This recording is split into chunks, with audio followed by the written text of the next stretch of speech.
wala analyse boo xamante ne mën nga ko projeté jox leen ko ci 5 ans yi nga xamante ne moom la gouvernement bi nekk ci bopp réew mi war a toog. waaw Guèye dama lay gërëm d'abord wax la ni faut surtout pas jël temps ci da ngay justifié wu. ci dinaa justifié da nga sol yére bu rafet wala solo yére bu rafet. yàgg ngaa sañse nag. pendant longtemps sol naa ay t-shirt gars yi ne. kii daf ñu yàpp t-shirt lay sol toog ci plateau bi fan yii ma sol ay costume ñi ne temps yi mu ngi xaalis bu bari barki démb laa doon wax ak Birane lu ñu koy wax di Birane Ngom mooy frère Farba Ngom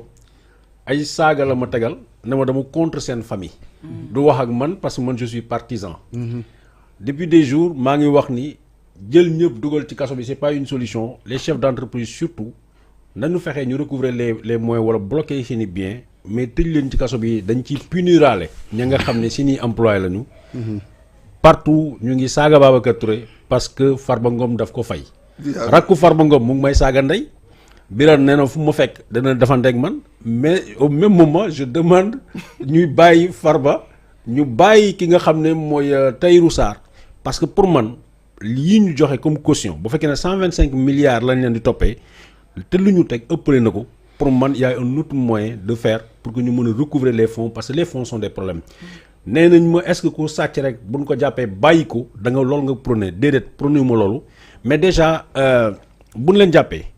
non seulement nañu xool li nga xam ne mooy li ñuy toppee ñu nangu ko mais deuxièmement mën nañ leen teg ay amende bi mën a tax les 400 et quelques milliards ainsi de suite mais le fait de garder ñu ci kaso bi di leen tëj mu mel ni ay trophée de guerre loolu laa wax ni d'ailleurs Guèye mu ngi koy rappelé tout à l'heure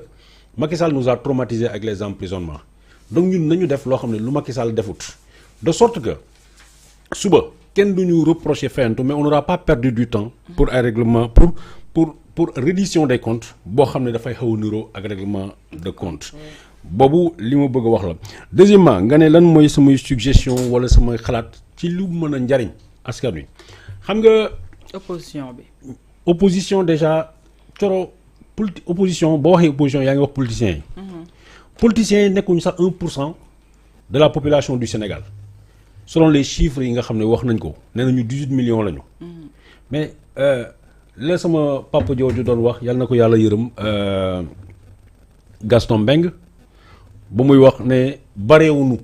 ci dëkk bi matuñu sax 100 politiciens yi matuñu 50 000 ci Sénégal sur une population de 18 millions donc ñooñu mënuñu nekk menace xam nga lan mooy menace mooy le peuple 54% la ñu ne des électeurs le nombre des électeurs inscrits sur les listes électorales xaw ma ñaata lañu mais matuñu 500 000 wala boog bu ñu matee 500 000 matuñu 1 million. je parle sous ton contrôle yow mi politique. matuñu 1 million. politiciens yi ñoom ñooy fal le président de la République. est-ce que vous comprenez sama question. non j'ai compris la question. maanaam poids bi opposition bi actuellement di exercer devant le pouvoir. moom laay ñëw. voilà le pouvoir. la classe politique ci boppam dafa néew. la majorité aujourd'hui dañ ne c'est avec le parti au pouvoir. donc tey léegi nii yow yaay wax nga ne député yi war a dem ci affaire yi nga ne 5 lañu. à peu près. député tous les députés de l'opposition bu ñu matee 30 foofu lañ toll. ils sont 35. 35 fa lañ toll 35 sur 165 c'est en quelque sorte je suis désolé de dire le mot mais c'est presque insignifiant. 50 000 politiciens au Sénégal. aux yeux de 18 millions ils sont insignifiants. léegi nag le conseil qu'on aurait pu donner à ce gouvernement les principales préoccupations la nga xam ne mooy soxlawu Sénégalais xam mooy lan liggéey faju am sécurité loolu ca gars yi nee nañu ci loolu lañ nekk. mais bu ñu ne waaw mooy lépp rek. mais gars yi bu ñu mënee ci loolu lañ nekk alors que il y a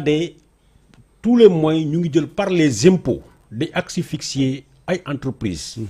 du xel xam nga kan moo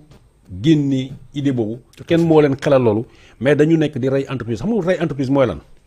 mooy boo bloqué une entreprise. minimum si 10 personnes tey ji par exemple man suma kaa kii fii Kéwoulo Guèye wax na la léegi lii ak lii nu mu tuuti mu ngi koy for Kéwoulo tey ji boo ma ne Kéwoulo existé tul mooy seen affaire u tappale bi ñu bëggoon def laa ne validé wu ma boo ma ne bokkatloo man ma toog suma kër ñi ma daan wax ak man dañuy continuer di wax ak man li ma daan exercer en matière de journalisme kenn mënu ma ko tere parce que je suis journaliste. ma yor sama affaire bu naa ñëw fii ma jël technicien waaw dama ñëw toog fii def suma live xam nga lan la ñu def dañ ma ne xale yii ak mag ñii nga xam ne ñu ngi ciy wër a amee seen wërsëg dootuñu liggéeyati on envoie ces gens au chômage pour les chefs d'entreprise wala nit ñoo xam ne dañu am seen xaalis ñu dañu bëgg a créer entreprise pour ñu liggéey ñu ne leen les conditions ne sont pas réunies en tout cas les conditions juridiques les conditions institutionnelles ne sont pas réunies pour jàppale leen pour ñu créer day décourager loo nit ñi alors puisque nit ñi ñooy voter pour que citoyens yi ñooy voter pour que ñi nga xam ne dañuy dem fortaatu ci entreprise yi ñoom ñooy voter suba bu boobaa day gaawal échec parce que koo dàqulu ci liggéeyam mu nga xañ ko teraangaam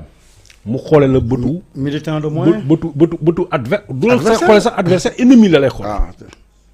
ennemi la lay xoole donc pour man lu ñu war a njëkk a def mooy s'intéresser comment on appelle aux entreprises ñu bàyyi entreprises yu ñuy teg ay ATD di leen bloquer ba du ñu mën a def dara beneen affaire boo xam ne yéen a ngi wax waxu raxas bi des na dans les palais et consorts est-ce que xam nga ne dans toutes les grandes entreprises tey dans toutes les grandes entreprises les entreprises sont conseillées les entreprises nationales là je veux dire comme LONASE comme LBA comme yeneen comme Dakar Dem Dikk wala ainsi de suite ay avocats lañu am comme conseiller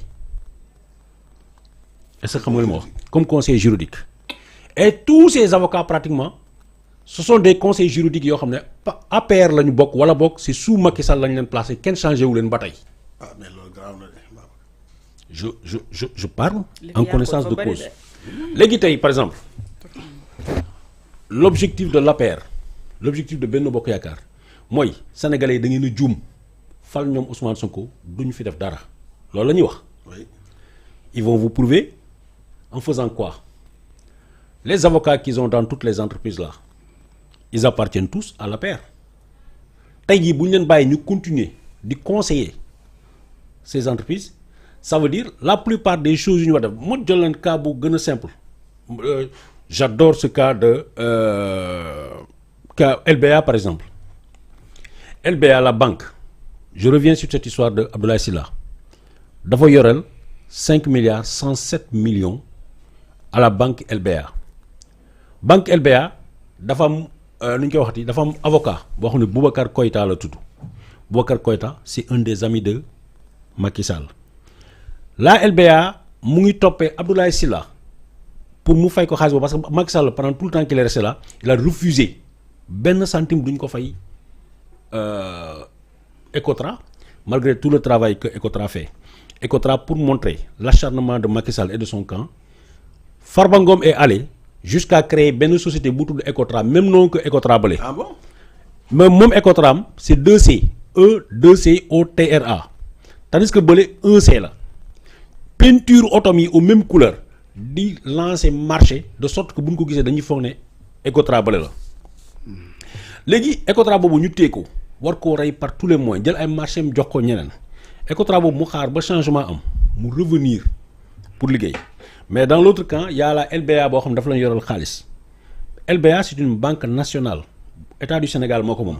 mais état du Sénégal dafa yoreel 23 milliards Abdoulaye Sylla mais justement foofu Babacar est-ce que autant Abdoulaye Sylla comme que léegi kenn xamu ko woon dévoilé na li nga xamante ne mooy personnage am nit ñi xam nañ ko pourquoi mu bañ a génn def benn sortie expliquer loolu choix am la loolu choix am la je ne parle pas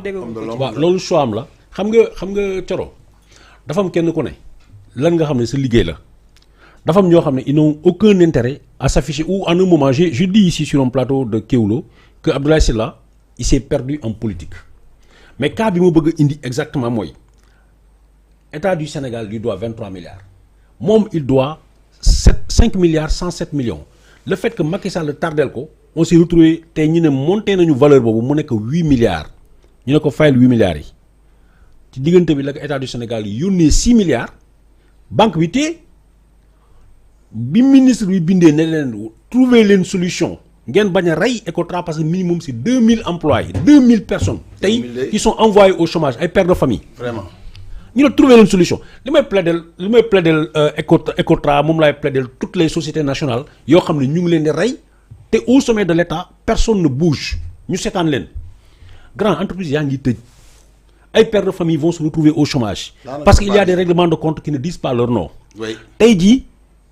bàyyi nañu 6 milliards yooyu mais automatiquement tey LBA par le canal de son avocat maître Boubacar Cissé Boubacar Cissé na ma jéggal Boubacar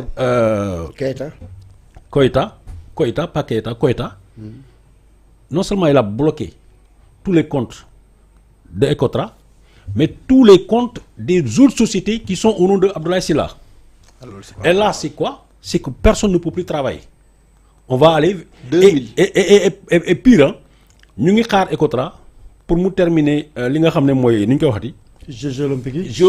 Jeux olympiques yi. chantier Diamniadio et ainsi de suite. Ça veut dire si vous empêchez une entreprise de travail ça veut dire les délais courts lépp li nga xam ne daf koy def dootul dabati. léegi boobu ana président de la République bi nga xam ne moo yore pouvoir yëpp. peut-être yëgu ko. daf ko war a yëg. parce que JOJ ay le cas de la centrale. mais JOJ ay le cas de la cas centrale bi keroog sa xel mën na ko nangu. keroog réunion am na. c'est-à-dire pendant un temps rien ne sera fait. mais d'où l'importance Abdoulaye Sylla wala bind benn lettre wala dara daal di koy jagleel président de la République. parce que bu ñu demee ba dimension JOJ bokk si je pense que c'est du sérieux. le cas de Khadim Ba et de Samuel Sarr. aujourd'hui ñoom centrale bi ñu waroon a